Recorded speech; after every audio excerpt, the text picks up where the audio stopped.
After the end of World War II, the world was split into two, East and West. This marked the beginning of the era called the Cold War.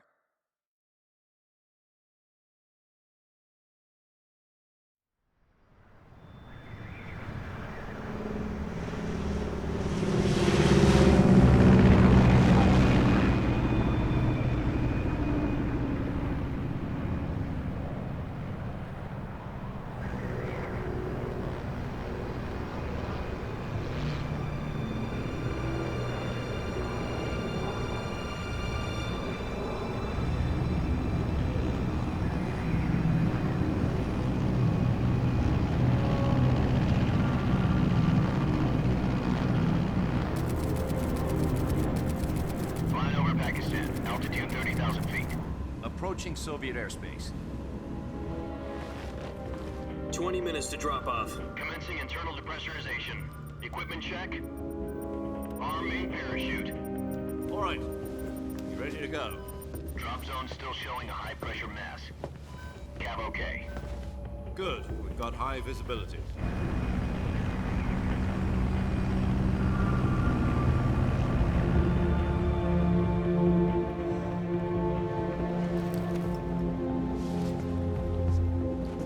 Put out that cigar. Connecting oxygen hose to interior connector. Put on your mask.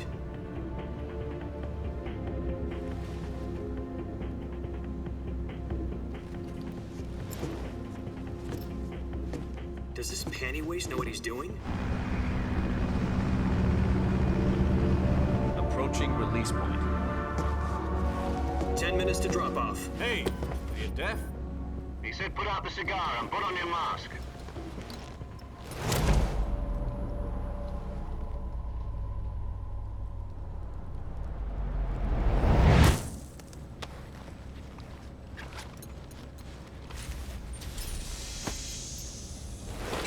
Depressurization complete. Checking oxygen supply. 6 minutes to drop off. Opening rear hatch.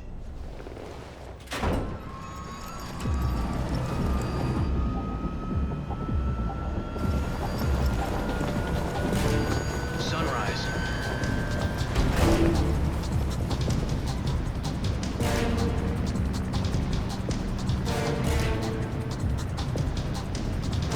External temperature minus 46 degrees Celsius. 2 minutes to drop off. Stand up. You'll be falling at 130 miles per hour.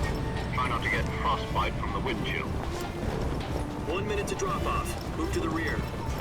Activate bailout bottle. This is one for the history books. The world's first halo jump. 10 seconds to drop off. Stand by.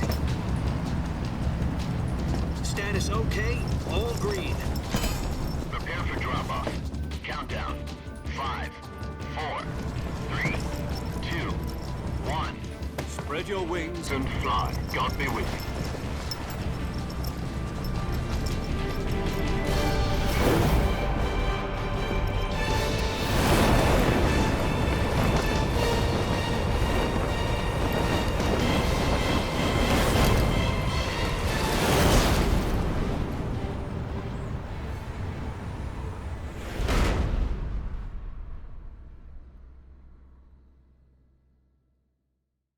Jack, I've got some important news. The head of the CIA has finally given us the green light for the Virtuous mission. Virtual mission? No, the Virtuous mission. The future of our Fox unit depends on it. If it succeeds, we'll be officially organized into a unit. Virtuous mission? Sounds like some kind of initiation ritual. You know, don't get cocky. This isn't a training op. Right. So what exactly is this wonderful mission? Well, about 2 years ago, a certain Soviet scientist requested asylum in the West through one of our moles. His name is Nikolai Stepanovich Sokolov. He's head of the OKB-754 Design Bureau, one of the Soviets' top-secret weapon research facilities, and the East's foremost expert on weapons development. Sokolov? Isn't he that famous rocket scientist? The very same. On April the 12th, 1961, the Soviets achieved the first manned spaceflight in history. The Earth was blue, but there was no God. Well spoken. The rocket that carried Yuri Gagarin into orbit was the A-1, known as the Vostok rocket. Sokolov is said to be the man most responsible for the multi-engine cluster used in that rocket. After Gagarin's flight, Sokolov left rocket development to become the head of the newly established Design Bureau. From a lowly technician to head of a design bureau, that's quite a success story, so why do you want to defect? It seems he'd become afraid of his own creations. Afraid? Call it a crisis of conscience. And for that, he left his country and his family behind and went over the fence? Not exactly. One of his conditions was that his family was also to be taken safely to the west. We used a mole to get the family out first and succeeded in sneaking Sokolov over the Berlin Wall shortly afterwards. I was the one who conducted the operation. The security on the eastern side was still full of holes back then. Then what? We got Sokolov over in one piece, but the whole ordeal had left him exhausted, and we checked him into a hospital in West Berlin. It took him 2 weeks and more than 600 miles to get from the research facility in the Soviet Union to Berlin. He was in no condition to say anything coherent. And it was only a week later that we had something much bigger on our hands. The Cuban Missile Crisis. October the 16th, 1962, President Kennedy received word that the Soviets were in the process of deploying intermediate-range ballistic missiles in Cuba. The President demanded that the Soviets dismantle and remove the missiles. At the same time, he announced a naval blockade to prevent further missile shipments from reaching Cuba. But the Soviets didn't back down, instead placing their armed forces on secondary alert. Soviet transport ships carrying missiles continued on course towards Cuba. US and Soviet forces went on alert for an all-out nuclear war. Frantic negotiations were conducted through the UN's Emergency Security Council and unofficial channels to end the hair-trigger standoff. Finally, on October the 28th, the Soviet Union agreed to remove its missiles from Cuba, and so the world avoided a nuclear holocaust. But in order to get the Soviets to pull their missiles out, we had to make a deal. You mean the one where the US agreed to remove its IRBMs from Turkey?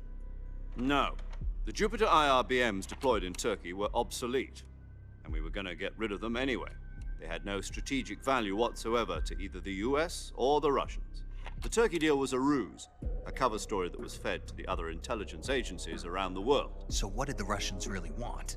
Sokolov. They wanted us to return Sokolov. You mean the Soviets pulled out of Cuba just to get their hands on Sokolov? That's right. What the hell was he working on? At the time, we had no idea. We were running out of time. It was either give up Sokolov or risk full-scale nuclear war. In the end, we had no choice. President Kennedy gave in to Khrushchev's demand. The next day, I got Sokolov out of the hospital, handing him over to agents on the eastern side. Sokolov kept on screaming, "Save me," until he disappeared from my sight. Then, a month ago, we received some new information from one of our moles. About Sokolov? Yes. He was taken back to the research facility and forced to continue working on the weapon in question under KGB supervision. What's more, it's on the verge of completion. So what kind of weapon is it? Something to do with space rockets? No, missiles. Same technology. I guess you're right. We don't know the details, but it appears to be a new kind of nuclear device. For half a year now, the Soviets have been conducting frequent nuclear tests at Semipalatinsk. Something to do with the weapon, I assume. We're talking about a secret weapon so big that Khrushchev was ready to pull out of Cuba to get it back. Is Sokolov still in the facility? No. According to our intelligence, he's in Selinoyarsk, a place in the mountains about 3 miles to the west that's known as the Virgin Cliffs. The Virgin Cliffs. Nice name for a virtuous mission. They moved him there just recently. Why? Apparently, they're conducting a field test of the weapon, but it's our best chance to get him back. This mission would never have been possible if he was still in the research facility. This is our last chance. Sokolov must have known that too when he contacted us.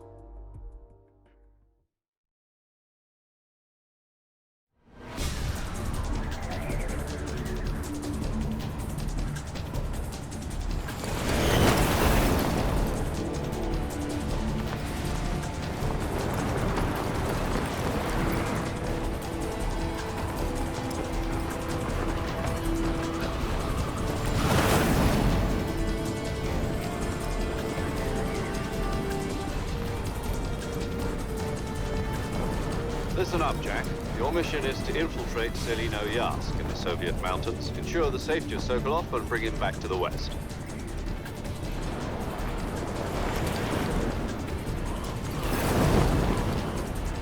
If we don't get Sokolov back before that weapon is complete, we'll be facing a major crisis. The clock is ticking.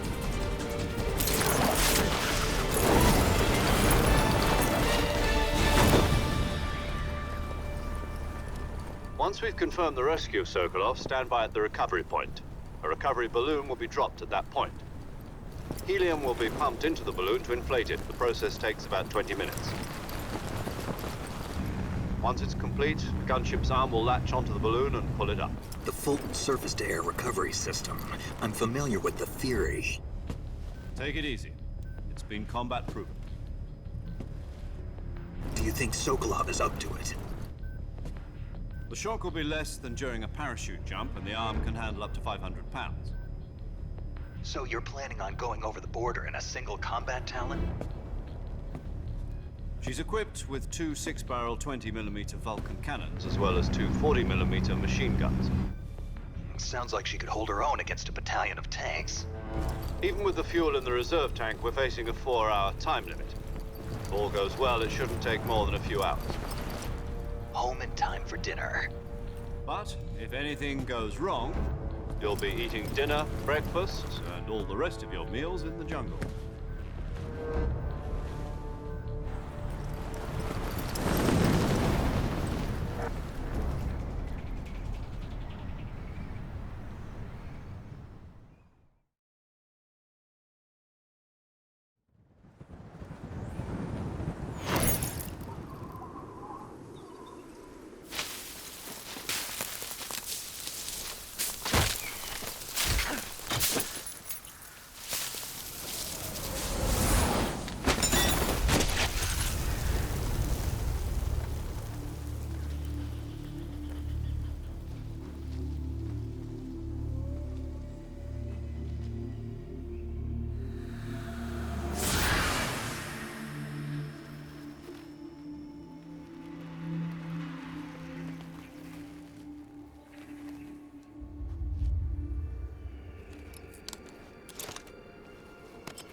Do you copy?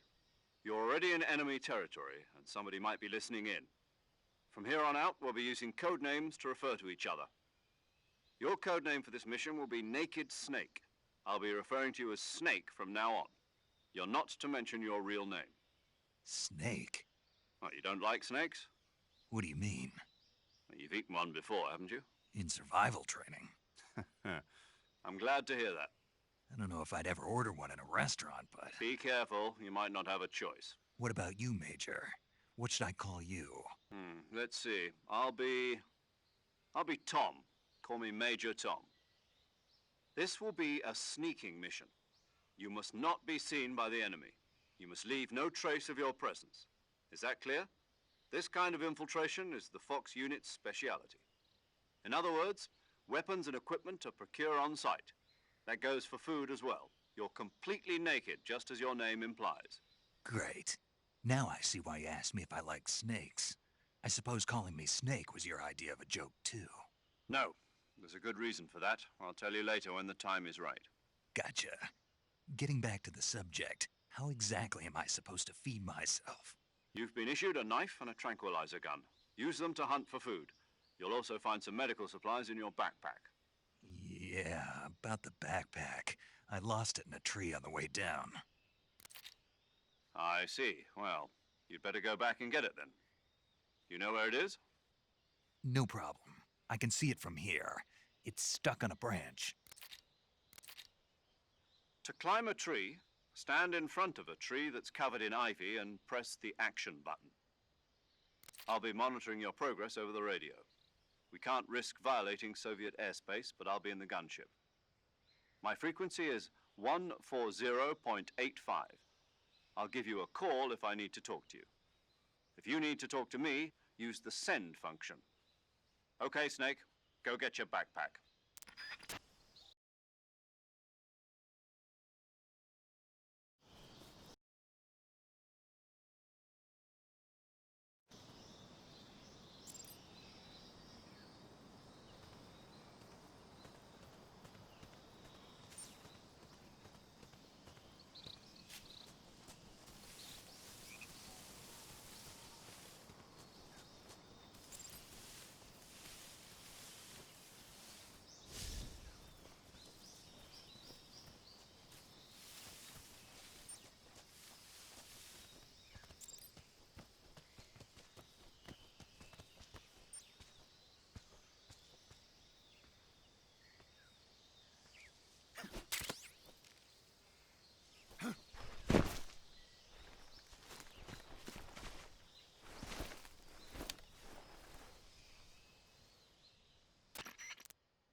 I see you've retrieved your backpack, Snake.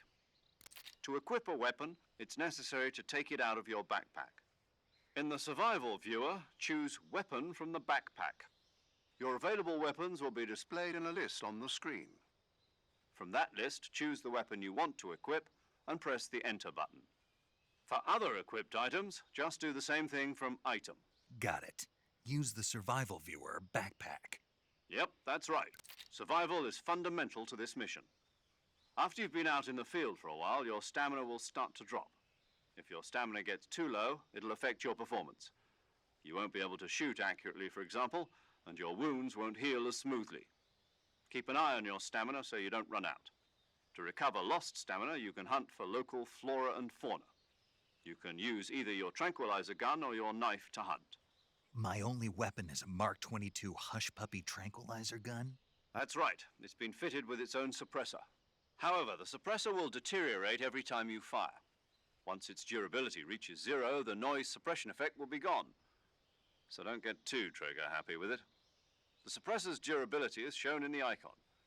Any weapons and equipment beyond what you're carrying now, you'll have to find as you go. I have to find my own weapons and equipment? Whose crazy idea was this anyway? Solo covert actions are standard Fox operating procedure. You can't leave any traces of your presence. No weapons, equipment, footprints, sweat, or bodily waste. The same goes for bullets and cartridges, too.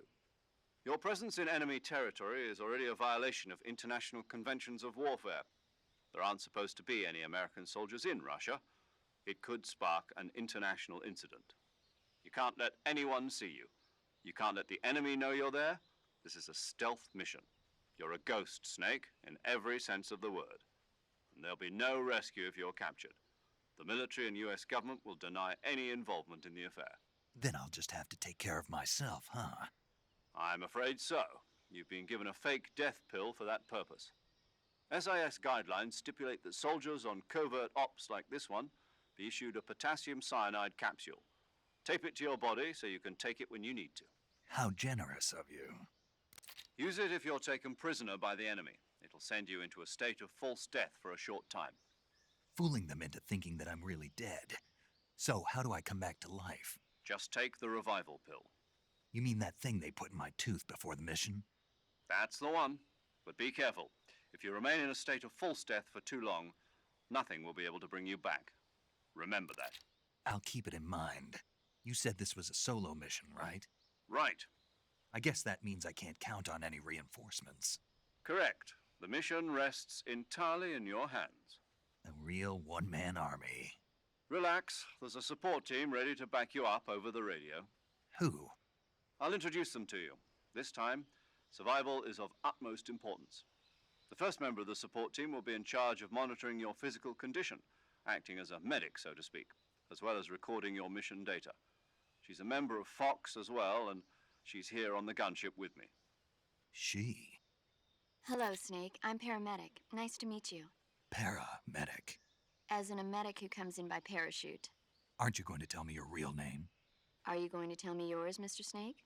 My name, huh? It's John Doe. And they call you Jack for short. You're a regular Captain Nemo. A name means nothing on the battlefield. After a week, no one has a name. What's your name? Jane Doe. Very funny. I wasn't joking, but I'll tell you my name only if you manage to make it back alive. My frequency is 145.73. She's also in charge of recording your mission data. Whenever you want to save, send a message over the reserved save frequency, 140.96. So saving lets me record my mission data. That's right. It also records the state of your health. Good to know. There's one more person I want to introduce you to, Snake. Huh? Speaking of snakes, you remember the boss, don't you? A legendary soldier and your mentor. Actually, it was the boss that got the DCI's authorization in the first place. She's going to be serving as Fox's mission advisor. The boss is? She also helped me plan this mission. She and I were at SAS together. Jack, is that you? How many years has it been? Boss? That's right. It's me. Talk to me. Let me hear your voice. It's been 5 years, 72 days, and 18 hours. You've lost weight. You can tell just by the sound of my voice. Of course I can. I know all about you. Really? Well, I don't know anything about you. What's that supposed to mean? Why'd you disappear on me all of a sudden? I was on a top secret mission. You didn't need me anymore. But there were still so many things I wanted you to teach me. No, I taught you everything you needed to know about fighting techniques. I taught you all I could. The rest you needed to learn on your own. Techniques, sure. But what about how to think like a soldier? How to think like a soldier? I can't teach you that. A soldier needs to be strong in spirit, body, and technique. And the only thing you can learn from someone else is technique. In fact, technique doesn't even matter. What's most important is spirit. Spirit and body are like two sides of a single coin. They're the same thing. I can't teach you how to think. You'll just have to figure it out for yourself. Listen to me, Jack. Just because soldiers are on the same side right now doesn't mean they always will be. Having personal feelings about your comrades is one of the worst sins you can commit. Politics determine who you face on the battlefield. And politics are a living thing. They change along with the times. Yesterday's good might be tomorrow's evil. Is that why you abandoned me? No, it had nothing to do with you. I already told you, Jack. I was on a top secret mission. A soldier has to follow whatever orders he's given. It's not his place to question why. But you're looking for a reason to fight. You're a natural-born fighter, but you're not quite a soldier. A soldier is a political tool, nothing more. That's doubly true if he's a career soldier. Right and wrong have no place in his mission. He has no enemies and no friends. Only the mission. You follow the orders you're given. That's what being a soldier is. I do whatever I have to get the job done. I don't think about politics. That's not the same thing. Sooner or later, your conscience is going to bother you. In the end, you have to choose whether you're going to live as a soldier or just another man with a gun. There's a saying in the Orient, loyalty to the end. Do you know what it means? Being patriotic. It means devoting yourself to your country.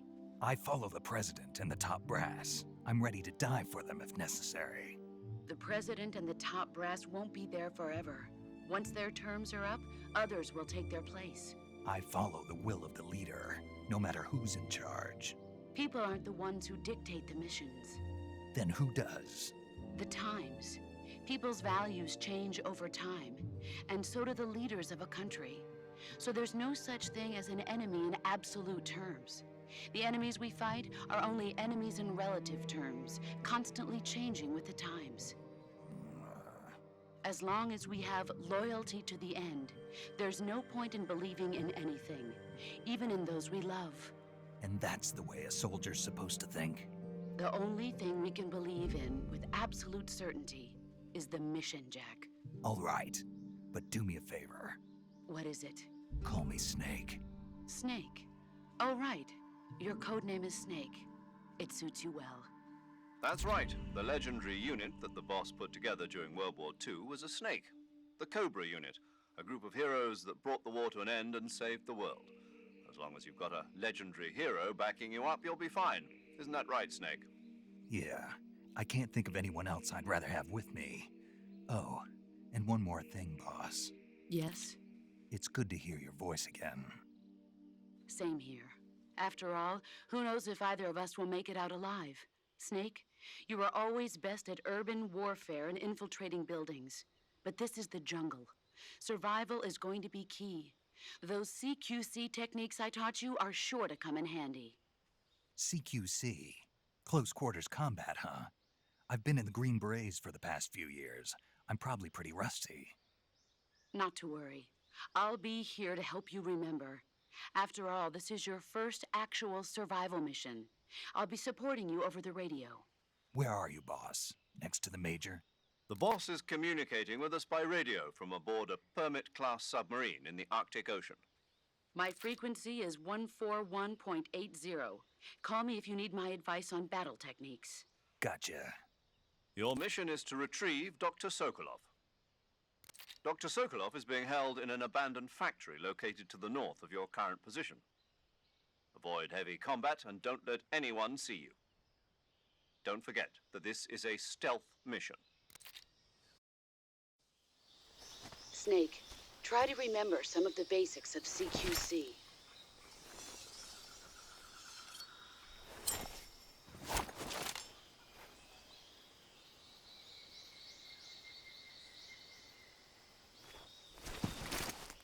Commencing virtuous mission. Now,